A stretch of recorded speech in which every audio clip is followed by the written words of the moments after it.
Mr. Mayor.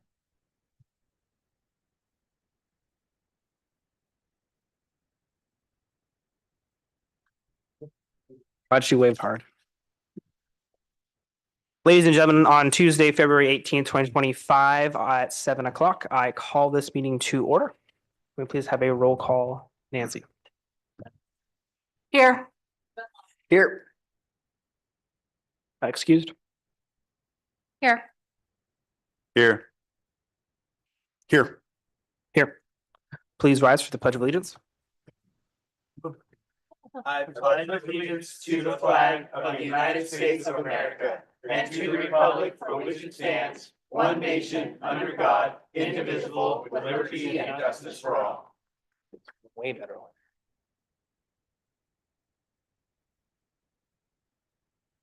At this time, we do have a quick edit to make to the agenda. Council, we're going to be looking to add a 5.2 item for 2024 or 2025. Is it 2024, 2025 update? 2024, thank you. Project path reporting. Looking to add a 5.2. Is there any questions on the agenda as it currently stands? Okay, we're looking for a motion to approve the agenda with that addition of 5.2. Mr. Mayor, I make the motion to approve the agenda with the stated change. Okay. Can I get a second to the motion, please? I'll second it. All in favor? Aye. All opposed?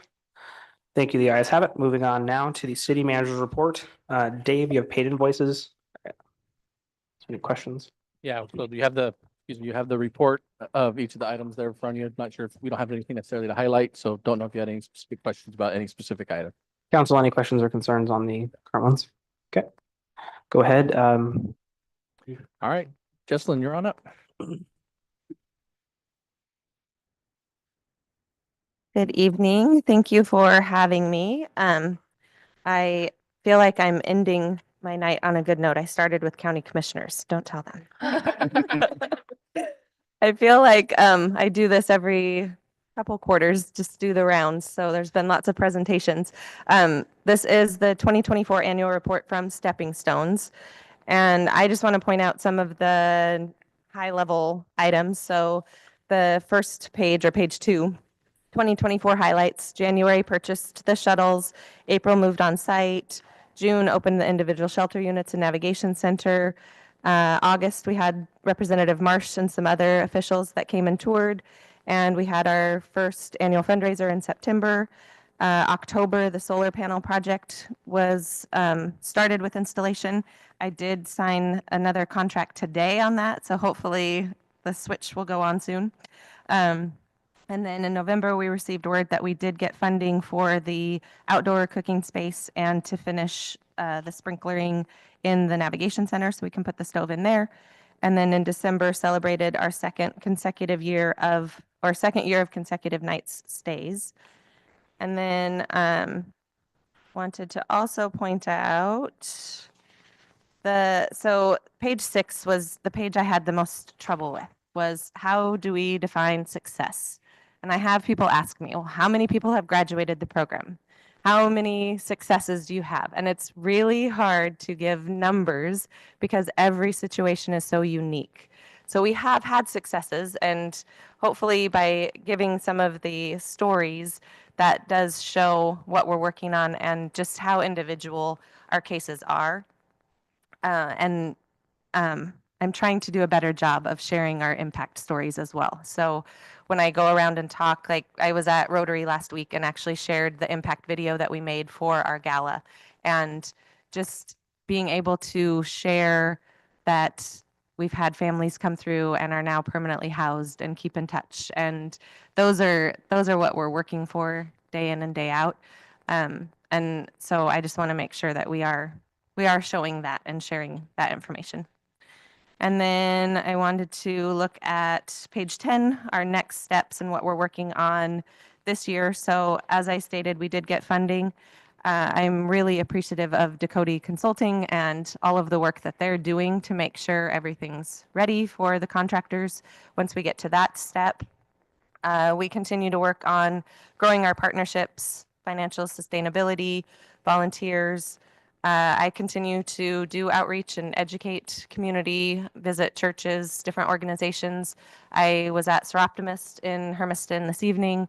So again, just getting out there and letting the community know what we're doing and how they can help and be a part of it. So if you have any questions, or Dave, if there's something I didn't touch on. I don't have anything. Nope. I was wondering, do you have any anecdotal information about how the other transitional housing pilot projects across the state are doing? I could probably answer that a little bit better, Bruce. So there were, like I said, there were 8 that received the funding. 2 of those pilots do not exist today. So 6 after they went through their 2-year process.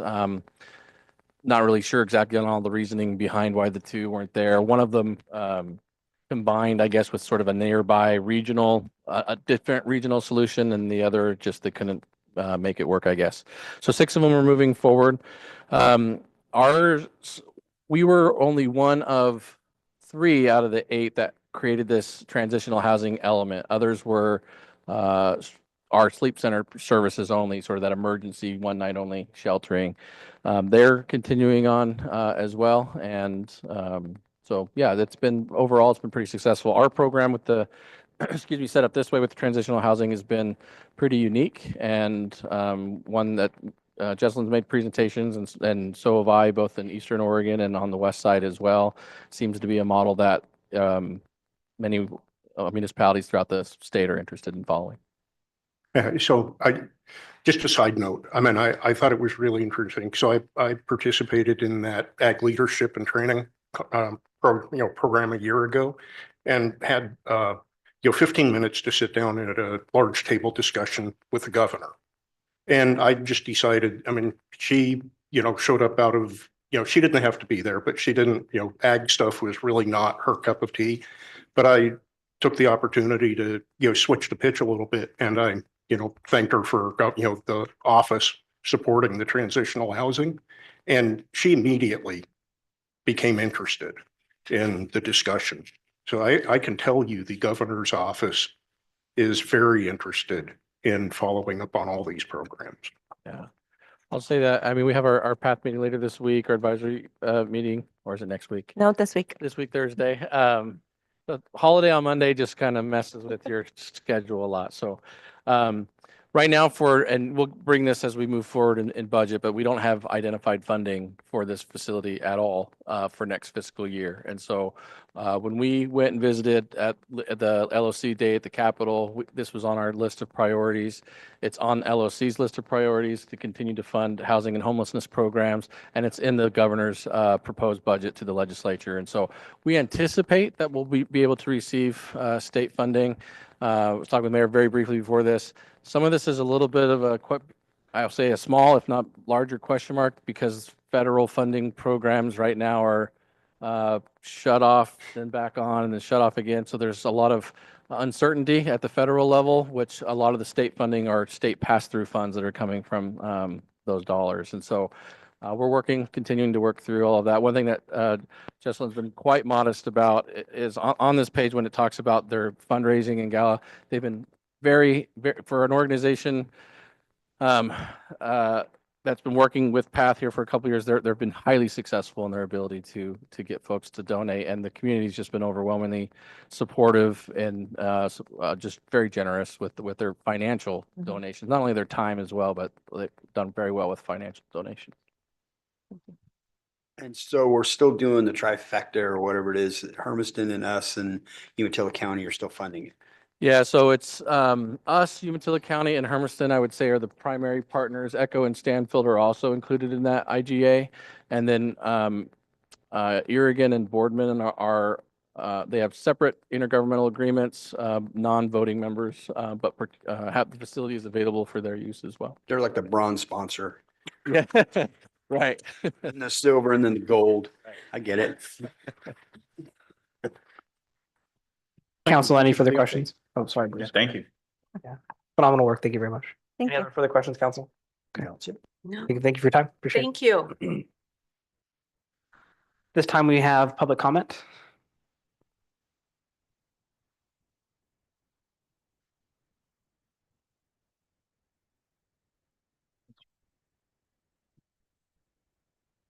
This evening we have Mr. David Wickstrom.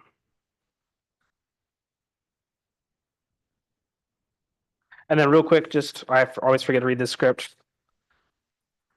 The public comment section allows community members to share their opinions, raise concerns, and provide information directed to the city council. Comments should be addressed as city-related issues and must pertain to items not scheduled for public hearing on the same evening's agenda. If you wish to speak, please complete the sign-up form including the topic you wish to address. Please begin by stating your name and address when called to the podium. Speakers will be allotted 5 minutes unless otherwise directed.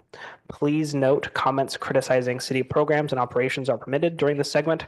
However, criticisms of individual city employees is not allowed during the public comment period.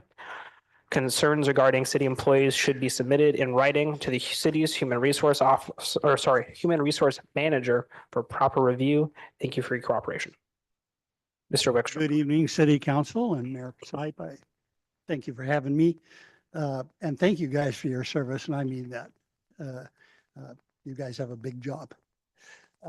I have had about every weekend, about 6 high school sophomores come over to my house and have a game night. And it seems to be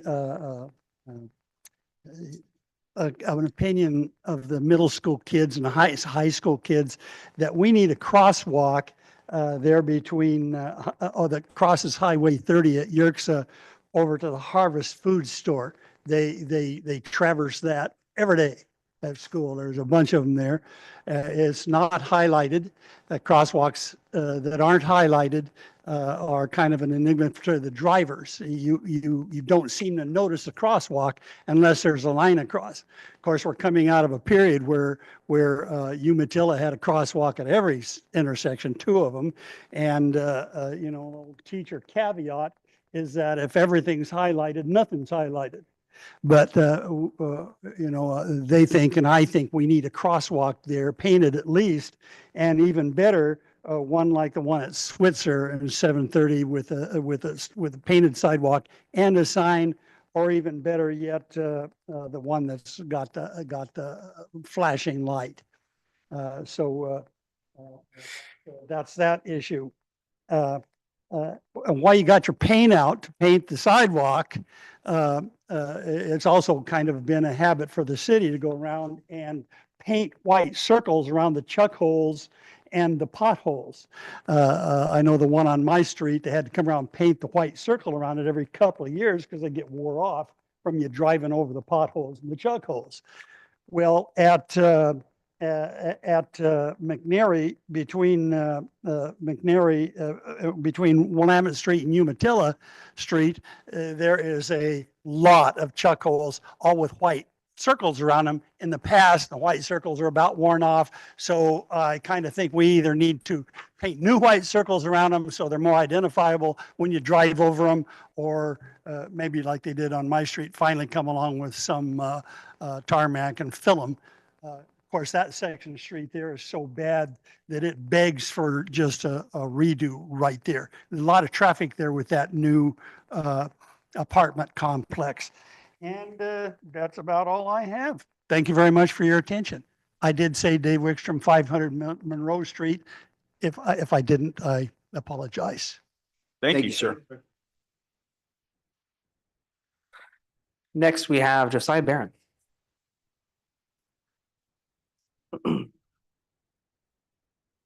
Josiah Barron, Umatilla Chamber of Commerce, 100 Klein Avenue.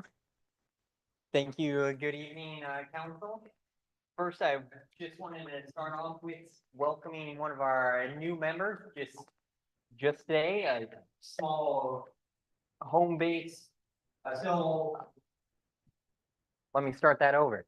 Open Delights is a local bakery in Hermiston, and whether you want some cookies or whoopie pie, you know, those cookies with the cream in the middle, and all types of savory or sweet bread that you can satisfy your sweet tooth, and check out Sabrina's contact information at our website on our member directory at umatillachamber.org.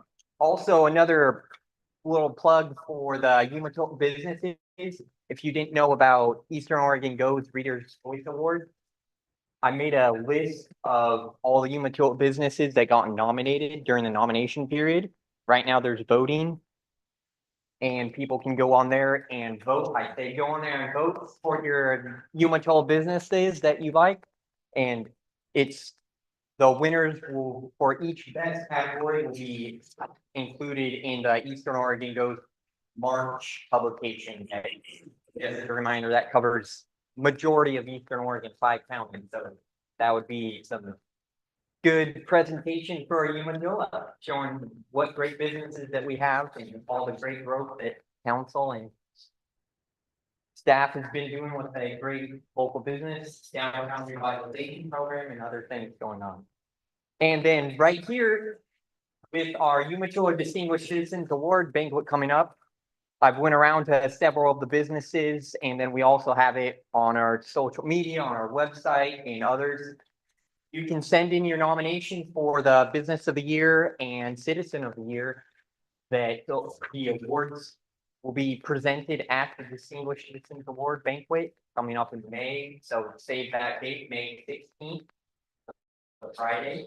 And this year we'll also honor that once again have the school district presenting their Bridge Builder Awards, and the police department and the fire district are joining us this year.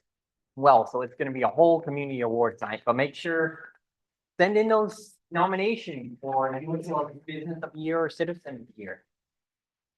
And if you don't want to do the digital one, all these signs around town have the nice fancy digital form, but we also have paper forms. And you can also, if you don't want to go to the chamber office, there's also paper forms and a fancy drop box at Banner Bank too as well. So if you're going in there making any deposits to your town. And also wanted to mention, if you hadn't heard about it, the Eastern Oregon Workforce Board is having their first employers conference. Eastern Oregon Employers Conference, April 17th at the Pendleton Convention Center. So this is their inaugural conference. They're going to have several speakers covering various topics specifically for rural economies and regional labor information. And it's going to be a event that you won't want to miss for those employers out there. So if you go to the Eastern Oregon Workforce Board, so EOWB.org, they've got their whole agenda there for the program, and you can buy tickets for that conference coming up in April. Last thing I wanted to mention real quick was if you're not already subscribed to the Umatilla Chamber newsletter, there's a lot of things I just try to get put in here about things going on. We have always been working with the city, with Yesenia or Yesenia on our business spotlight. That's been a great partnership. They're hosting a business spotlight in the great city view. So, and all kinds of information. And I now took the cue from Jess to the chamber newsletters are also available now on the chamber website as well. So if you didn't get it when it got first sent out, you can see the issues starting from this year, January and February, are posted up on there. But thank you very much. Thanks, Thank you, Josiah. Josiah. Okay, at this time, we're going to move on to the consent agenda. Is there any question on the February 4th, 2024 minutes, or sorry, 2025 minutes, council? Getting some head shakes. Okay, we're looking for a motion at this time. I would make a motion to approve minutes for February 4th, 2024. Thank you for your motion. Can we get a second to the motion, please? I'll second it. Thank you. All in favor? Aye. Aye. All opposed? All right, the ayes have it. Moving on to new business item 8.1, resolution number 2025. This is a resolution adopting the administrative policy and procedures for a public alerts communication plan. This is Dave or Nancy? Or Yesenia? We'll have Nancy take the lead here. Okay. We presented this to you guys multiple times now. We got feedback at the workshop that took place on February 1st. This is our final draft that we took all your recommendations and everything you would need from us and put it on a policy for you to ensure that you guys know we are taking this seriously. We are in week 3 of implementation already for the new system, so we're hoping to have that up here within about 4 weeks. Phenomenal. And thanks for all you guys' hard work. I know this is definitely a good learning experience, and I'm looking forward to seeing this implemented and seeing some good change out of this. Council, is there any other questions or anything pressing we want to talk about? Okay, I'm looking for a motion at this time to approve 8.1. Mr. Mayor, I'd like to make a motion. We approve new business item 8.1, resolution number 20-2025. Thank you for your motion. Can we get a second to the motion, please? I'll second. Thank you. All in favor? Aye. All opposed? The ayes have it. Moving on to 8.2, resolution 21-2025, resolution approving the second amendment agreement for a long-term rural enterprise zone tax abatement with Amazon Data Centers, Inc., PDX 260. I have some questions on this one. I don't know if. Sure. We have representatives from Amazon here as well tonight. If you wanted to help answer questions, or I know you also were interested in giving a little check-in as well. So happy to co-answer however you need. Yeah. So my question is like, what actually changes in this second amendment, and then how does this impact the city, and then in turn, how does this impact the other taxing districts moving forward? Yeah, I mean, I can answer that if you wanted to talk about what you have on the amendment. Why don't you go ahead?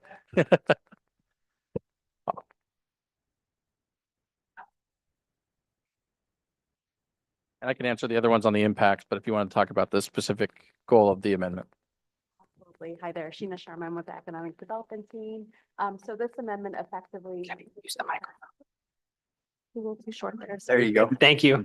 This amendment takes us back to the original terms negotiated in the original LTRES agreement that was executed October of 2022. We had amended the performance criteria for that agreement in, I think it was early 2023. We did have a site build plan change at this property. There's a pretty significant slope on the campus, and through all of our engineering efforts, realized that we're not able to build out the full 4 buildings as originally expected. And so we do have to pull the build plan into 2 buildings at this campus because of the slope. And do you want to speak to? So it's a decrease in size of campus, or is it a decrease in? It's a decrease in footprint. Okay. Yeah.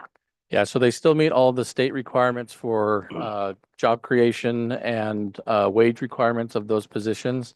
But the way those contracts are set up is their payments are based upon $5 per square foot of all facilities that are constructed out there. And as they mentioned, that big. So this is going to change from 4 buildings down to 2. But that's not necessarily what the contract is. They had at any time they can change site plans or things like that as long as they met those requirements for job creation and wages that are there.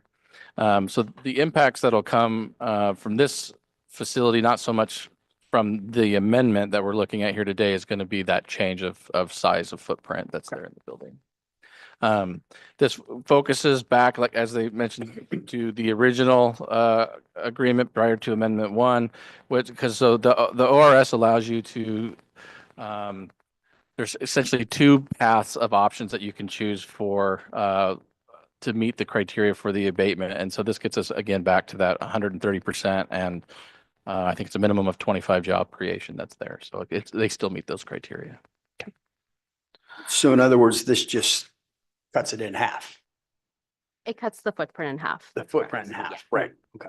Yeah, and we don't have a site. We don't have building plans that turned in yet. I'm not sure if you have a different plan for if each individual building within the campus is bigger or small or anything like that, based upon what you already have. But yeah, they just don't have the ability with the topography to be able to build out all 4. And then go ahead. I'm sorry. Go ahead. Okay, so then the second question was, how does this impact our future tax? Like, how is this impacting us elsewhere? Yeah, so the impact will be from the 2 buildings not being constructed. As far as the enterprise zone goes and the abatements, that's going to look very similar because except for those annual payments, again, are based on $5 per square foot. So generally speaking, a full campus, a full build out is approximately 1 million square feet, a little less than. And so this one would be somewhere in the ballpark of 500,000 square feet, give or take. And so their annual payment that they, in lieu of taxes, their PILT, will be adjusted according to that. All the other additional payment criteria, the student success fee, the public safety fee, there's no changes associated with those. Those are different items that are in those contracts. This has to do with that, that what they call the additional payment in the contract.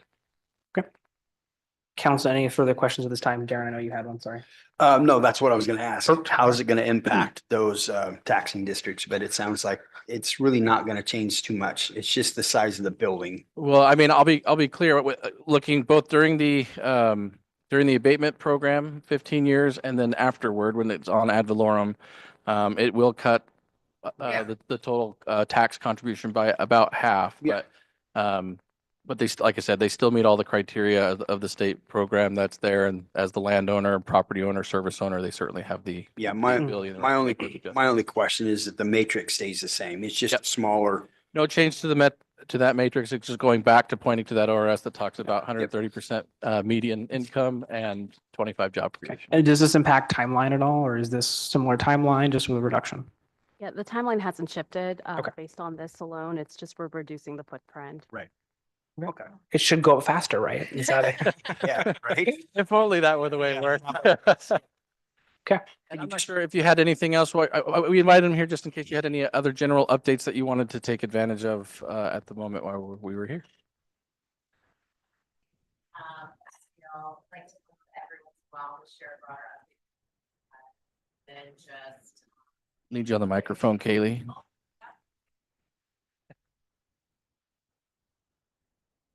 I'm out of practice, as you can tell.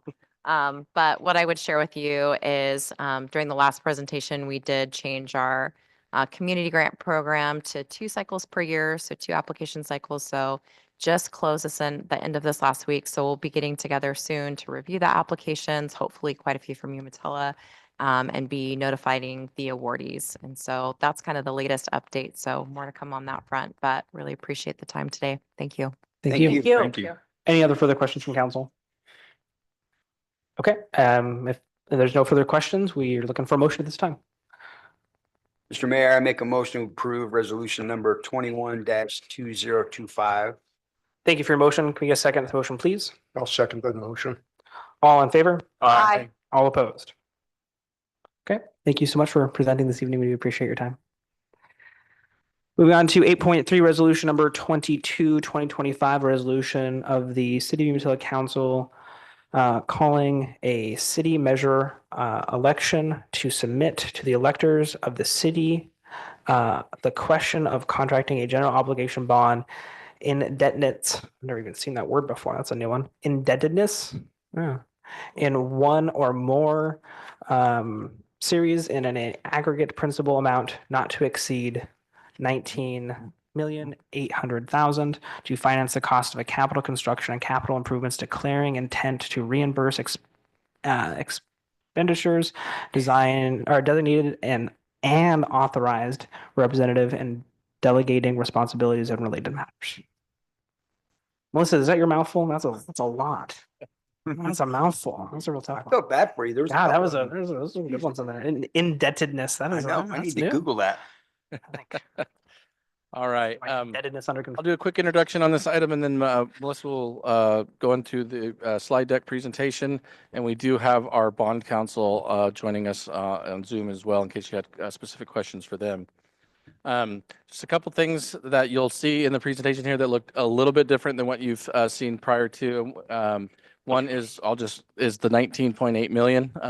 When we have presented this before, we were always presenting worst case scenarios. And so now that you've given us direction to bring forward this item as a resolution to you, we've updated that as we've looked at dollars spent today and so on. You'll hear a little bit more of that here in just a moment.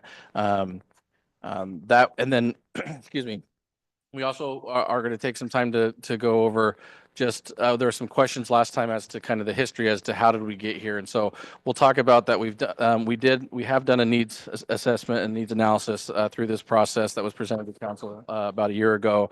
We have had community and input sessions and so on. And so you'll hear about that as well. So wanted to talk about that and then what this process would look like today and moving forward should council choose to adopt this resolution. So I'll have Melissa go. Thank you. So I think Mary put this up on the screen for me as well. As Dave mentioned, we looked at several items related to the police department construction. First thing that we'll touch on is the cost estimate timeline. So we originally issued our RFP for design in September 2022. At that time, we had a target cost, but it was really just a guess. And so in the RFP, we said we'd like to be able to construct this for $7.5 million. We selected McKenzie, who went through the process of conducting the needs assessment report, which was finalized in March 2024. That report showed a construction only cost of $16 million, but there are additional costs that go with the project. So what you have here is the first estimate that we got. They had done a little refining between the needs assessment and that March 5th council meeting. So the construction consultants and owner costs there had a range of 20.7 to 25 million, which is why we've been saying that 25 million on the worst case scenario. The next slide there, we received 2 additional cost estimates as we've gone through this process, one in August of 24 and one in November of 24. The left one was just a little bit more refined as they worked through design. It actually went down a little to 20 million to 24.2. But the last component that was added was dispatch. And so that increased that back up to a range of 21.1 to 25.6. When we're talking about what we actually need financing for, I guess first, before I go on that, I do have some construction comparables. We received some comments about why is this building higher than others. And so I have Umatilla PD, Milton Freewater, Malala, and Cannon Beach were some of the comparables that our architects were able to provide us. And they looked at construction costs and square footage, so basically $1 per square foot. And then they also broke out separately site cost and then escalated for comparable construction period. So our site cost here is really what adds quite a bit of cost. It includes all the owner furnished items such as furniture, lockers, training equipment, AV, telephone, security. And in our case, we have some added costs with utility relocation. We purchased the property behind the existing police department. So we'll have some demo there. And then as in any project in Umatilla, we have a substantial cost for cultural monitoring. We have to have a cultural monitor present throughout construction. Out of the site cost, you'll see that ours, it looks higher, but we do have dispatch in there, and 1.4 million is the equipment needed to run a dispatch center. And so the final cost that we used for the bond levy was 19.8 million. We took expenses out that will have already been paid for prior to construction, the bulk of that being the design and land acquisition numbers. And so that got us to the 19.8. The next slide just shows some updates on our time frame as far as Matt Donahue presenting to council. We did ask him to update option 3, which is what you guys have guided us to pursue, using this new cost of 19.8 million instead of that original 24.2, and it reduced it down to a levy rate of 27 cents per thousand 20-year term. Oh.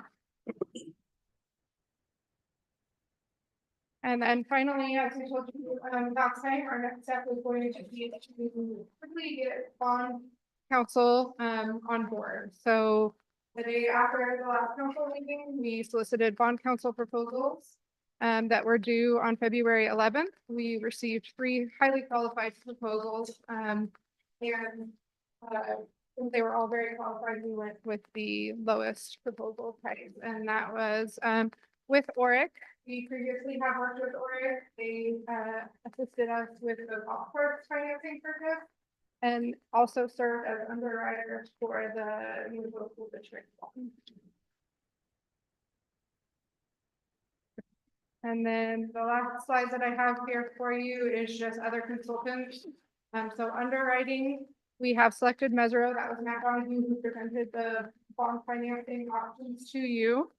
And then we also have a couple consultants that we still need to engage with. So prior to the bond measure, we'll bring on a public relations consultant looking at the Winaha group.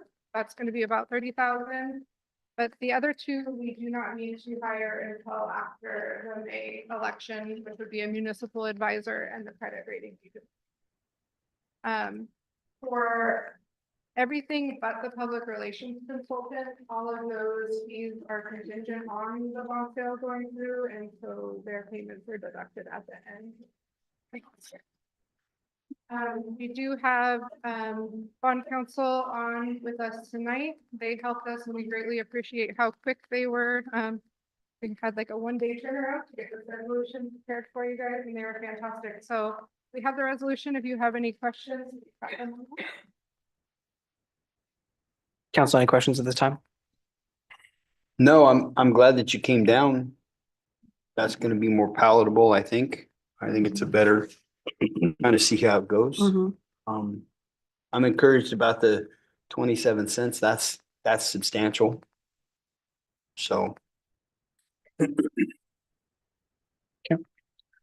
Any further questions or comments? Oh, I really have. I don't have any. Okay.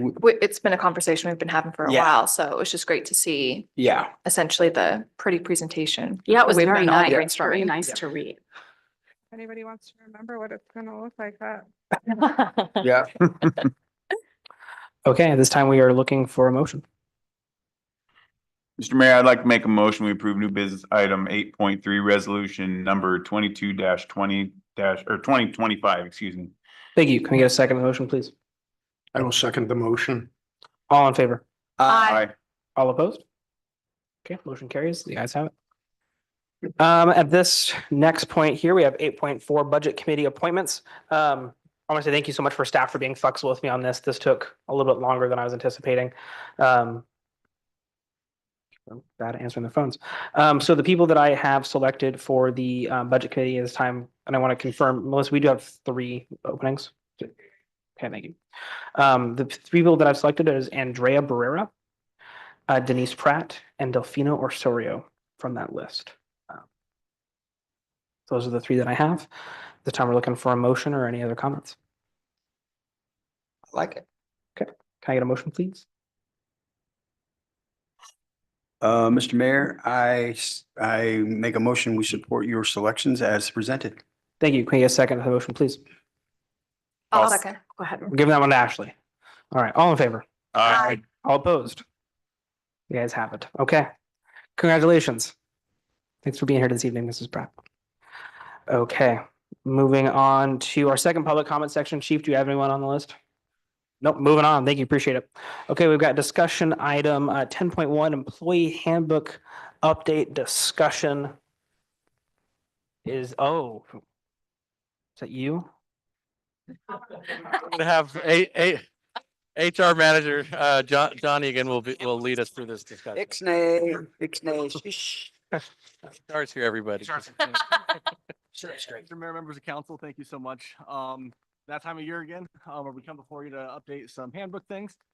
Most of them are to just clarify some language, updates to state law and recommendations by the LOC for employee handbooks for municipalities. I'll briefly go over them. If you have any questions, please let me know. Starting off on pages 9 and 10, just updates to the amenities and city operations sections, just to make sure that we were incorporating all of the great things that city staff has done in the last year. Also on page 26 on the work week and operating hours, as the city continues to grow, there is need to offer alternative week schedules rather than the 8/5s or 4/10s. And so this updated language allows us to be a little bit more flexible with staff Specifically, it includes a 980s schedule, if you're familiar with that, which just allows us to update the beginning and end of the work week to allow us, like I said, a little bit more flexibility to get staff those 40 hours in between a 2-week period. And still be compliant with FSLA laws. On page 37, just updated some language to the attendance and punctuality policy. Just clarifying that leave balances are the employee's responsibility. I do my best to update employees with their leave balances on every pay stub and also as reminders as leave expired. But the city wanted to make it clear that staff know that it is their responsibility to keep their leave banks under the required limits. Also in that same vein, an update to our vacation leave payback. There was some ambiguity on how often staff could sell back vacation hours to keep them under the limit. And so we just made sure that that was clear, that it is only 80 hours once per fiscal year, as opposed to multiple 80-hour increments. So Brandon, was that you?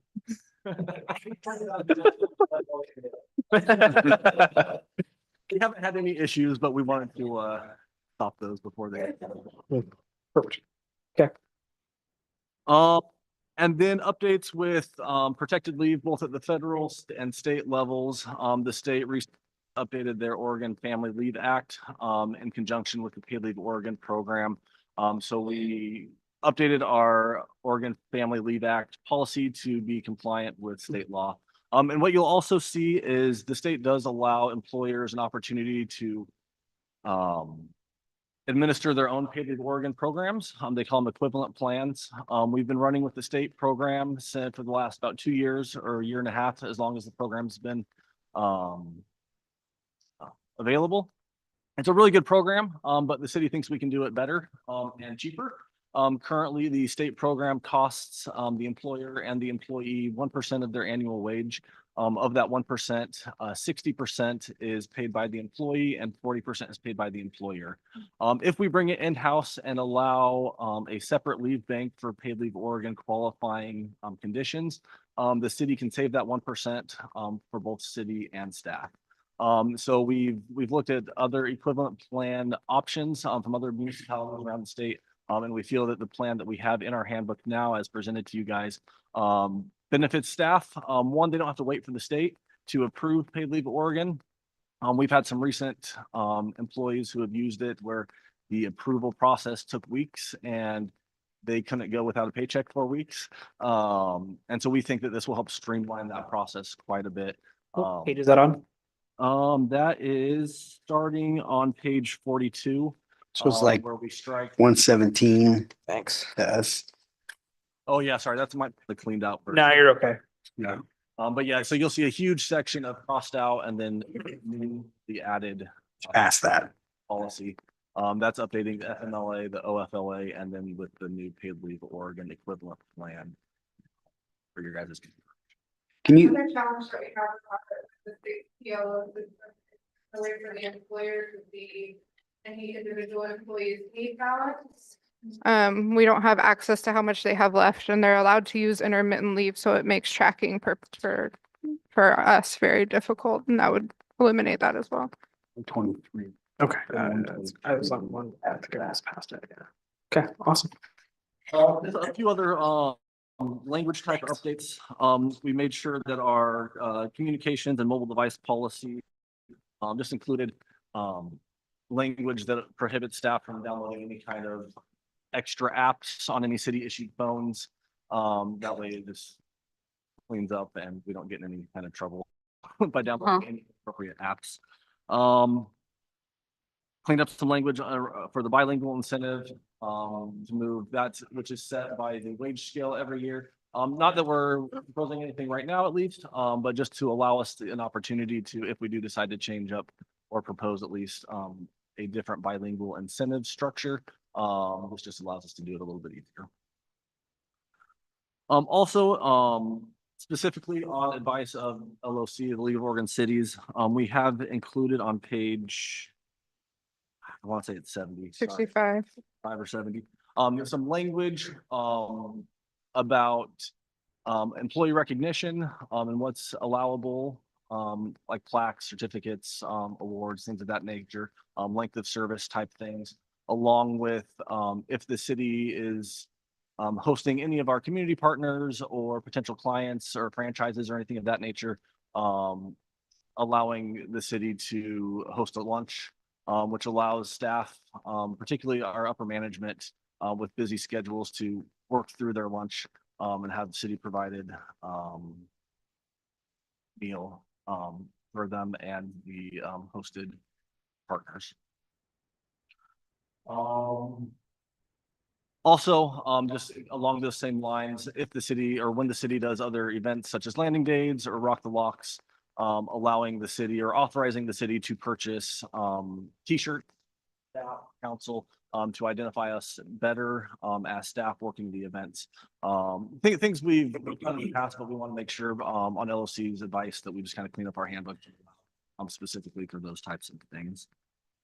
The last thing I'll mention on page 38 on the paid holiday benefit, you'll see later on in the executive session when we talk about the collective bargaining agreement.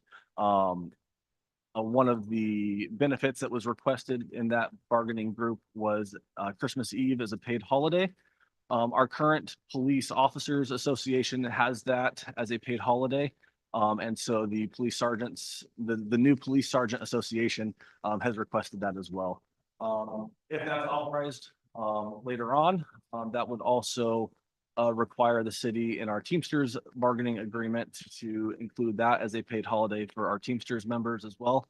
And so we're proposing just giving it to all staff with more than, if approved, that would put more than half of our staff having that holiday off and not the other half. So that just kind of cleans it up to where all staff have the same. Perfect. They get to celebrate my birthday. That sounds great. Dave, Melissa, was there anything else that I might have missed? Mr. Mayor, members of council, any questions that I can answer for you there? No. Bruce, you have anything down there? Okay. No. Okay. No, I think we're good. Looks good. No concerns. I think we're good. Nope. That sounds good. Thanks, Jonathan. Good job, John. Okay, moving on to the council, 10.2 council policy and procedures, continued review. I know on here it says March 4th. I'm definitely leaning towards March 18th. Me too. Because I'm sitting there reading this one going, I need more time to keep digging. So Yeah. Yeah, so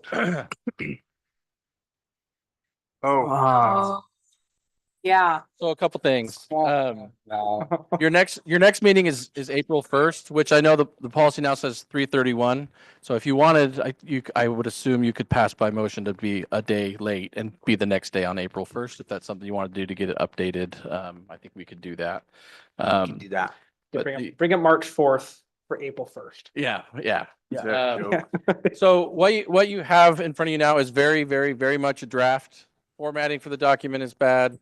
The chapters may get rearranged, but we wanted to keep this moving forward as we're trying to meet from the direction you provided at workshop and other meetings after that. And there's a color code there on the second page, and this will be something that eventually goes away. But one of the things that we were trying to highlight was, where did this come from? And so was it part of LOC's model? If it's their model proposed rule verbatim, then it's highlighted blue. If we're changing it a little bit, then that section that's updated, but it's still LOC's proposal, then it's highlighted green. So for example, if they set a section in the agenda, but our agenda runs slightly different. So for example, they called it like the sign-in roster. We don't have a sign-in roster, we have a sign-in sheet. And so little things like that kind of get changed as well. If it's in your current policies and procedures manual, it's yellow. If we're modifying a section of that a little bit, then we're looking at it pink. And then if it's something that's all new proposed, that's based upon your directions and discussions, or may have existed in one of the other policies that we had provided you as an example, or it may be something that's included in Umatilla City Code that that is also better to kind of highlight into this manual as it's incorporating some of those sections. So if it's part of UCC, I've put it as a comment section here on the side, just referencing where this code that came from. And we can kind of go through some of that too. The sections that are not highlighted right now are sections that have not been touched or reviewed by staff yet. There's not a proposal there, but it's still included in here. That is still LOC's model. and staff isn't recommending that we adopt it yet. We still just provided it to you as here's where that is. One of the things that's been tough through the process we talked about before is right now your current policies and procedures are established as they're in alphabetical order. They're not contextual or content based. And so shifting over to this is a great idea. It just it's difficult to take what we have and incorporate in here and which sections should it run into. And so for now, a lot of this you'll see a lot of highlighted yellows, highlighted blues. Some of the yellows are coming in. That's kind of the next step coming here. That'll come to you next will be to continue to grab sections that you might have in your existing policies and roll them into here. Some of them are obviously the majority over. This is anecdotal, but 70%-ish are in both, of course. And so some of them might be highlighted in blue here. We're just taking LOC's model rather than taking ours because that's the standard that's essentially being followed throughout the state at LOC's recommendation. And so we've decided to move that forward here if you'd like. So that's how this is set up. That's why there's all those colors there. And so if you have that, I'll walk you through some of these pages or highlights, or if you have some, and again, we apologize we weren't able to email, attach that to you sooner. We just wanted to make sure they have this opportunity to walk through it so there wasn't any confusion in the beginning so that we can answer those questions here as we go through it live. And then Dave, I had a question on page 33. So like some of the things that were changed weren't highlighted. So I was noticing like we changed it from like attorney said 15 minutes previously. Now it says 2 hours. Like, is that still what we want? 2 hours? Or we want to change it back to 15 minutes? Yeah, so I haven't highlighted any of that there yet. So we haven't gotten to that section. That's an LOC's model on page 33. And so staff, we haven't been able to review or make a proposal on that yet. So if we get through these highlighted sections today and we have a little more time, you want to keep working through that, we certainly can come and get some direction No, I was from just you curious. here. I think if we just No proposal from staff on any of that yet. Okay. So the front of this packet, of this proposed policy manual is very colorful, and the middle is sort of not so much. And then there's another section that is colorful again, because that was based upon, it's based upon your workshop discussions. And so we tried to get some of that stuff incorporated in there. All right. Is there a way that we can set aside a workshop or something to where, and I know we've done this in the past, on a Saturday or a Sunday, and this is what we do? Because me personally, I would feel better if we had a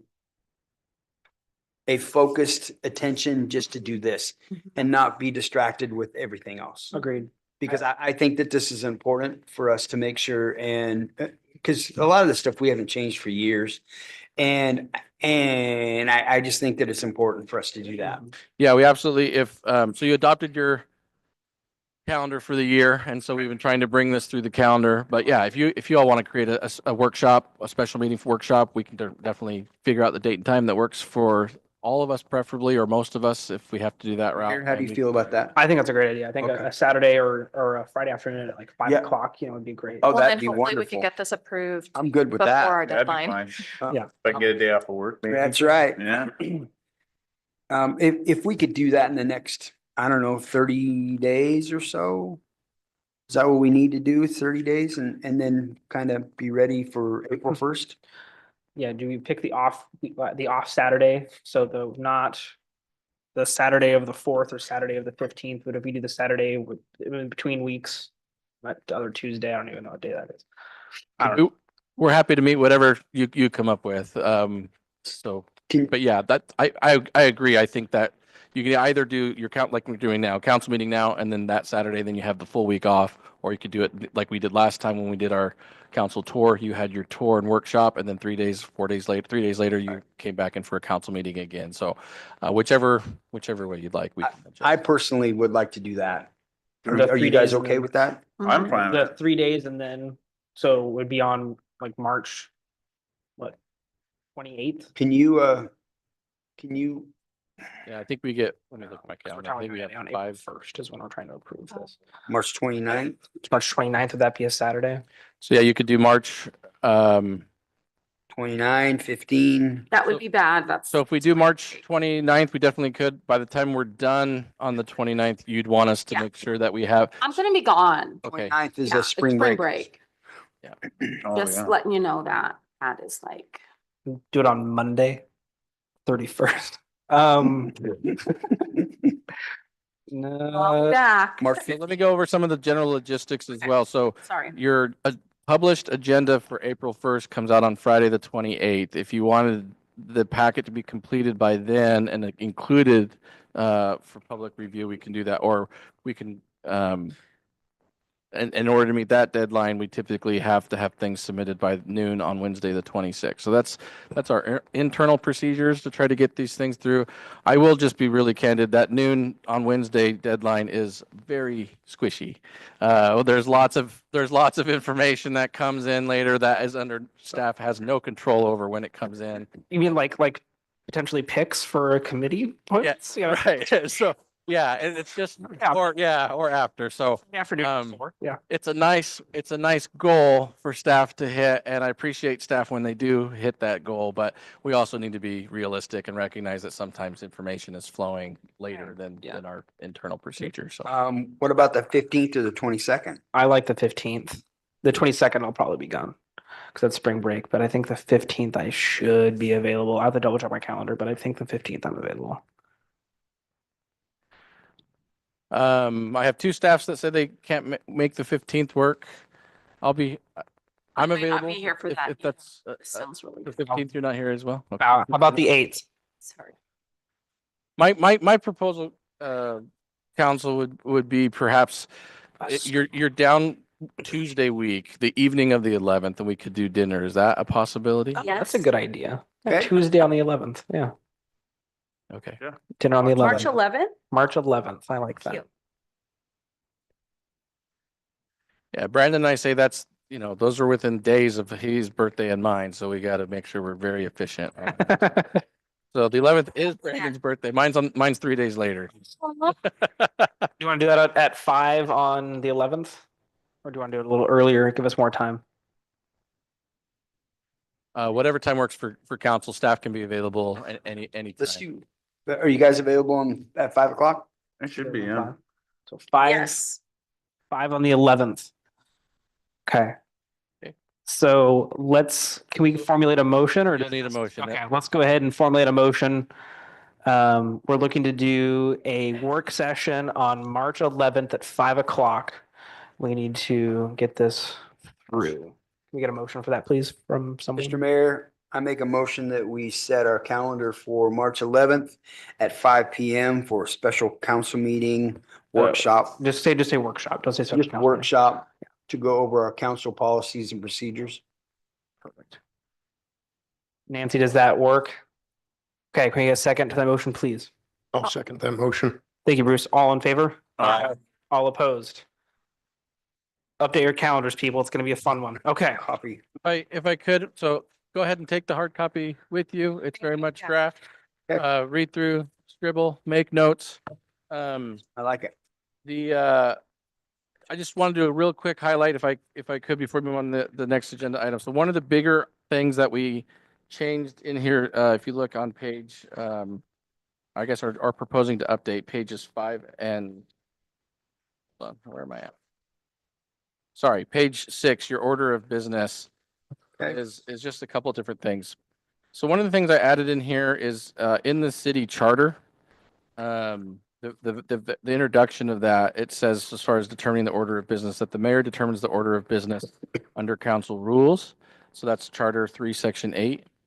So this section determined order of business establishes those council rules of setting the agenda. So I wanted to just be clear that what we're looking at is how our meetings are going to flow. So they have each of those sections. I've also added in there, for example, number 11, and that same order of business says old business. There should have been a highlight on that. That's also in your city code. And I apologize that the reference isn't there. It used to be. I must have hit the delete on there. There's a section in code that talks about bringing that old business in. We haven't had old business as an agenda item the entire time I've been here. I don't know when that came off and when that got redone. The intent there, and we heard it and some public comment on that, and we've had some of our discussion when we met on the first, is the idea here, and as you read through it, is that anytime that something that we believe in a two-touch system. We're trying to get any item in front of you at least twice. So when you see it first, it'll at least show up as a discussion item. Now, discussion items you may take vote on eventually, or you may not. But after it's been a discussion, it shows up under new business. If under new business, you still feel that we have work to do, that we haven't ironed it all out, then it moves into an old business item, and it stays there until it's approved later on. And so that's sort of the intent with each of those sections, and it's defined throughout that. And so as you go further on in there, each of these sections are then defined as you get into C, D, E, F, G. It goes right through each of those under this section 6, order of business. It defines each section on the agenda. So I wanted you to just take time to kind of look that. We're adding some sections back in to get into compliance both with what the charter has stated and what we currently have in the code. Yeah, I don't know why Thank we haven't you. changed that either, because I can remember when I was mayor, we had old business. And that was kind of the place where it was the catch-all. So we had stuff that we had discussed or somebody had brought to us that we wanted to review that we could stick under. So one of the things that we might want to look at, so old business is kind of a old nomenclature. Right. Typically now it's showing up in municipal agendas as unfinished business. Okay. But the reason that we're proposing it to you this way is old business because that's what your code says. So if you wanted to call it unfinished business, then you need to pass a new ordinance to update your code to call it unfinished business. So we can do those almost simultaneously or very close to each other if we wanted to do that. But at the very least, we've defined what old business is, and it basically says it's unfinished business. Okay. I did briefly go through this since my computer's been restarting this whole time. So I did appreciate the very beginning, where it shows how you implemented like the ad based on what we had in the charter and the code. My question is there any others that we need to add in based on what our charter or code says, or is this kind of the meat and potatoes? So this is still a draft. We haven't sent it to legal for legal review yet. But staff review, we think we've grabbed everything between the charter and code that wasn't specifically in here, but legal, we will give them that specific direction when this eventually gets to legal for review to say, catch anything that we missed that's in those codes. Okay, thank you. Like it. And then just as you read through, we talked about, we have a lot of the information. We spent a lot of time on public comment, what that looks like. And so the public comment is like an entire page in here of what that looks like. So take some extra time, and it's a hybrid of both what LOC proposed and what our discussions were there. So take some time to review that when we come to discuss again. Prior to your meeting on the 11th for that workshop, we will do our best to get this to you. We'll email this to you that Friday before, which is the 7th. So you have the weekend to go over it. But between the 7th and even the 11th, we may even have some updates. When we bring that to you, we'll go ahead and just say, here's the updates from the last version that you got. But we're going to try to get this to where the majority of the work is proposed updates and edits are to you when you have that workshop, so you can go through the whole packet. Thank you. Awesome. Okay.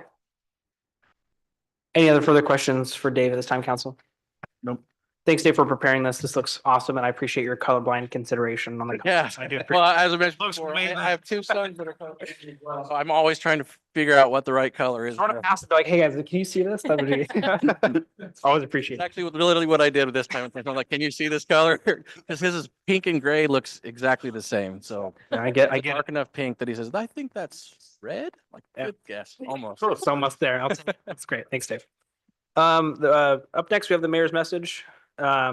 Really short and sweet. Thanks for Mr. Wickstrom for coming out and presenting with some concerns about potholes and I know we've discussed the crosswalk a lot, and I know that we've discussed it with ODOT because it's 730's a ODOT highway, so we got to work with those guys and see what we can do. I know they've denied it in the past, and I know it's a bit of a civics lesson with the high school students to try to get them to learn how to use their voice correctly and get them to start putting complaints in with ODOT to get some change happening. So we'll keep that conversation happening at the high school, and hopefully we can get them to file enough complaints so that ODOT actually understands that it's more of a crisis, not a footnote. So we're working closer with those guys on that.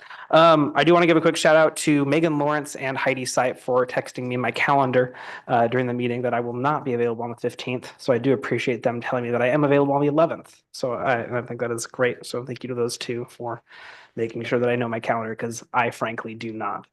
That's all I have for mayor's message, and I just want to say thank you everyone, and congratulations to Ms. Pratt for joining us on the budget committee, and looking forward to working with you guys. That's all I have. Let's start opposite end today. We're going to go ahead and start with Mr. McLean. Thank you, Mr. Mayor. I just wanted to comment, thank you to the city, thank you to Public Works. We just had our, bout of winter weather, and I think Scott's crew, got out and gotten in front of stuff as well as anybody could have, not knowing what that was going to turn into. They did a great job dealing with the streets after they got cruddy. So I just wanted to make a special comment about that.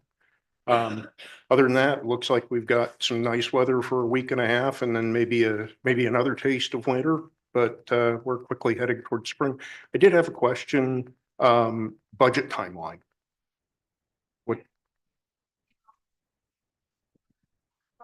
Will take the place of your guys' council meeting the third Tuesday in March. Okay.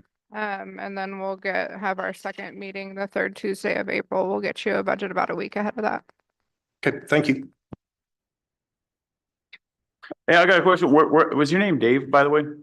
Dave? Where were those potholes up by Willamette? Were you talking about?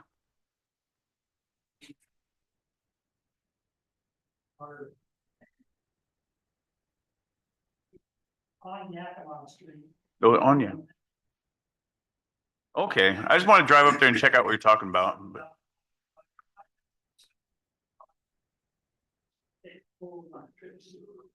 Oh.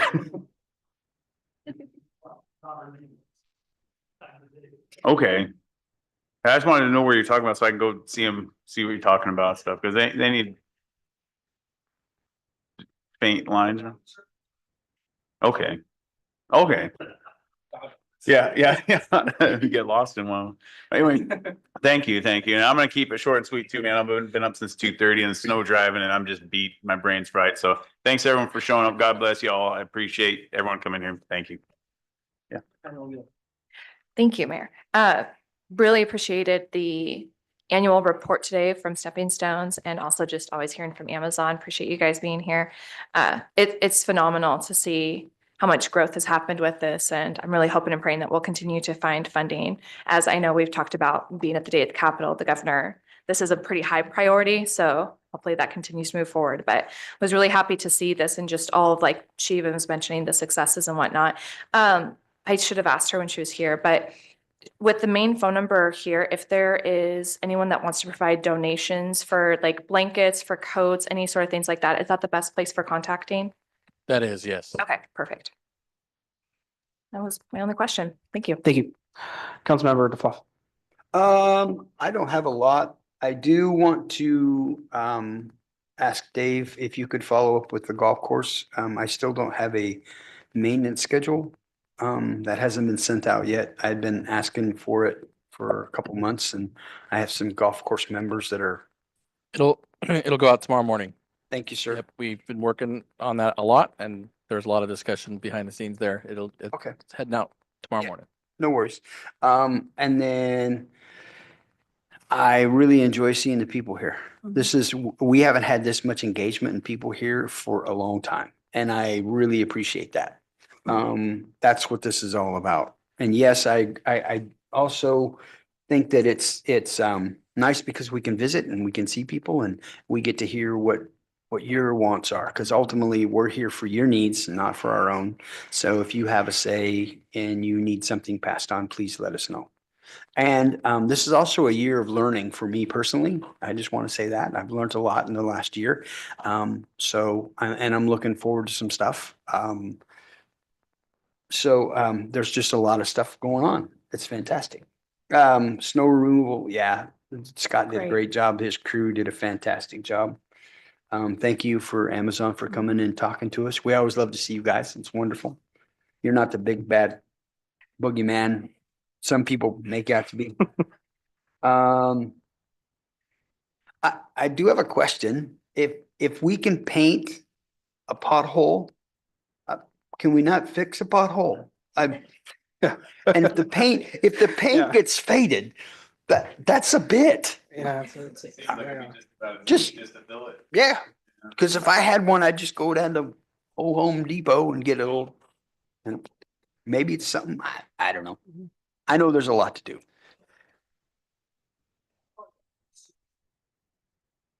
Oh, yeah. Yeah, it's Mhm. bad. Bad spot. Yeah, and as you said it, I went, oh, yeah. Yeah, that's, yeah, I get it. I was kind of being facetious, but not I can give you a specific generic answer. Is that a thing? perfect. It's a road master plan somewhere, I'm sure. Yeah, so there's a couple things. Dave's right. So both Willamette Street and Yakima, Umatilla, and Columbia are all in our transportation master plan. They've all been identified as needing uh, overlay and repavement. So Yeah. that's as close to a complete repaving of the whole area as you get as that grind and overlay. Right. So we recognize that. As far as the painting and patching, so we do the majority, not all, but the majority of our pothole repair occurs in the spring. Mhm. And we do that through the winter because the asphalt expands and contracts all winter long by us hitting it with chemicals, nature doing what it does with temperatures, so on and so forth. And so we kind of wait until we get past any sort of possibility of frost. So typically those repairs will begin in May. We'll run and for about 6 to 8 weeks. And then they take a break and we do it again late summer or fall once again. We did budget quite a bit more this year for pothole repair than we have, I think, in at least the last 5 years. And so there'll be a pretty substantial effort in that this coming spring. I don't have in front of me what has been identified, but those areas there are high traffic areas and there's not much of an issue as far as I hear what's being said and I agree that area is probably, I don't have a list in front of me, but it's probably on that list of those holes that we're going to be potholing there. The painting is done if we don't have the resources or the time to get it done as just a additional safety measure. Those pothole repairs is a combination of both our crew and usually contracted crew, which is usually through the adults in custody program. And so those guys have repaired as much of our asphalt as our crew has as well. So we've got them on schedule for I believe starting late April for about 5 weeks straight, give or take a couple days here or there where we don't have them. So I don't have all the specifics in front of you, so I have the generic specifics. Perfect. Generic specifics are. Like I said, I was being facetious, but yeah. No big deal. Awesome. You're good? Other than that, I'm good to go. Are you sure you have a few more things down No, there? I'm good. Okay. Okay. Just wanna make sure. I kind of glanced over all. of Did them, you? so- Okay. Yeah, I did. I see a lot, so Yeah. I just want to make sure. Amazon. Yeah. Okay. Didn't mean to rush I it. did. All right, Councilmember So I'm going Farber. to interrupt you. No, it's fine. Yes, the snow removal was amazing. Thank you very much. Sure that they all know what a great job they did. We appreciate it. And thank you, Amazon, for being here. Appreciate all you do, like for our school as well. Thank you so much. And the stepping stones, the report, very well written, and so thankful we have that program. So, well, not program, we have the whole, what's it called? Not program, this whole Program. project. Thank you. Project, there we go. Project. Sorry, That's- it's been hard having 4 days off. Yeah, okay, that was mean, but yes, thank you. So, and thanks for being willing to accommodate spring break for the meeting. Thank you. We will now need a motion to enter into executive session at this time. Mr. Mayor, I'd like to make a motion. We leave a regular session and enter into executive session. Can I get a second to the motion, please? I'll second. All in favor? Aye. All opposed? You guys have it. Thank you. Thank you. Thank you. The city council now meet in executive session to session pursuant to ORS 1926602D to conduct deliberations with persons designated by the governing body to carry on labor negotiations. Representatives of the news media, city attorney, city manager Stockdale, and the finance administrator director Inns shall be allowed.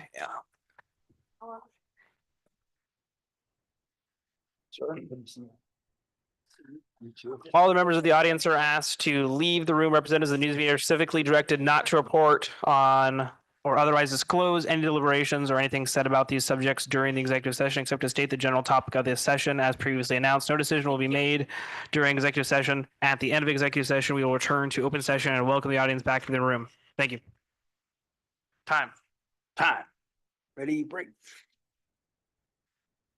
Just